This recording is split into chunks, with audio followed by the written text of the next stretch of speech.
So another factor is the rate of economic growth. And when we talk about economic growth, we're talking about output within the economy. So the rate of economic growth is linked to what we call accelerator theory. For the accelerator theory, it simply talks about how investment is being linked to output. Investment has to be linked to it, what? Output. But okay, so here I go. There's the accelerator theory, which states that investment is linked to changes in the output. This can be explained further as one, an economy that produces the same product. So we want to talk about how economy evolve over time.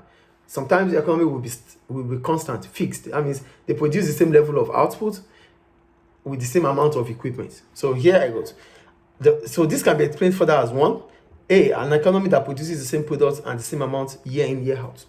So firms in such economy will invest to replace physical capital such as machines due to depreciation, but there will be no need to invest beyond the replacement level. So if the economy is producing the same level of output with the same amount of equipment, the only thing that is going to change in terms of investment is for them to replace the capital goods they use, because it's going to wear and tear.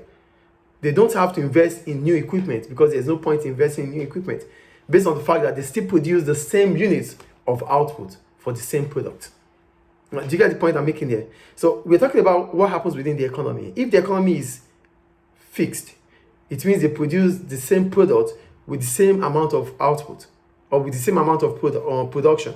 So that means the same equipment is being used for the same level of output. At that point in time, that economy does not need to invest more. Firms in that economy do not need to invest more in capital goods. The only thing they have to invest on is to replace those equipment they are using that would have wear and tear because of depreciation. Do you understand the first level? Yeah. The second stage is if the economy is expanding. That's B. If the economy is expanding, firms will need to increase their investment to have capital equipment to produce more goods and services. But if the economy is growing rapidly, it would have meant that the equipment available or the investment available in capital goods or physical goods might not be enough. So they might have to invest. So firms in that economy might have to invest more in capital goods. So investment might increase as a result of that. That's the second situation. Then we have the last situation, which is a decline, a negative economic growth. So if the economy is shrinking in size, this could be as a result of recession. With recession, that it is not expected of firms to sell more. So I wrote, if the economy is shrinking in size, as in a recession, firms will not need to replace all their investment goods that have depreciated. With lower output, they will need less capital equipment. Therefore, investment will fall when the economy has a negative economic growth. Because the economy is in decline, based on the fact that there's recession. We don't even have to replace those equipment that are wearing and tearing, that are depreciated, because there's no point in replacing them. Revenue is not increasing, so why do you have to increase investment? So during recession, investment in capital goods would reduce. Is it clear? But during a boom, investment in capital goods would increase, because there's an incentive to increase investment at that point in time. So for the accelerator theory, it is I base t equals to A into, open the bracket, y base t minus y base t minus 1. So I base t means investment in time period. A is the capital minus output ratio. And when we talk about output ratio, it simply means output divided by input. Then this is the formula. Then we have capital minus output ratio, which I said output ratio is output divided by inputs.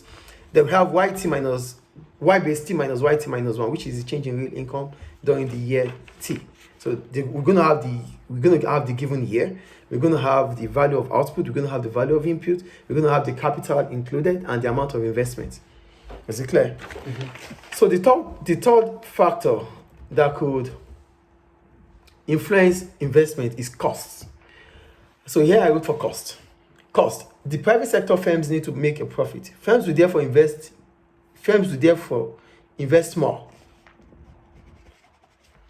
if they figure out that cost over the lifetime on an investment will reduce.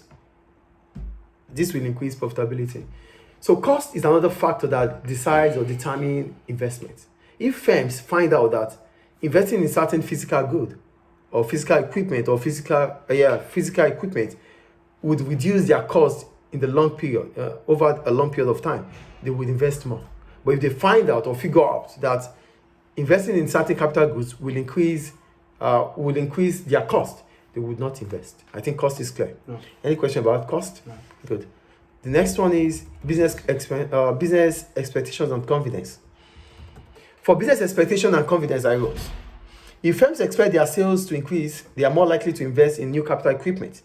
When the economy is growing rapidly, investment is likely to rise anyway. But if firms lose confidence and expect sales to fall in the future, they are likely to reduce their plan on investment. So business expectation and confidence is simply what happens in the future. If firms believe that sales is going to increase in the future, they will invest more now to meet up with that increasing or expected sales. But if they figure out that, or they lose confidence about the future, they will cut their plan on investment. I think business expectation and confidence is clear. Yeah. Any question about that?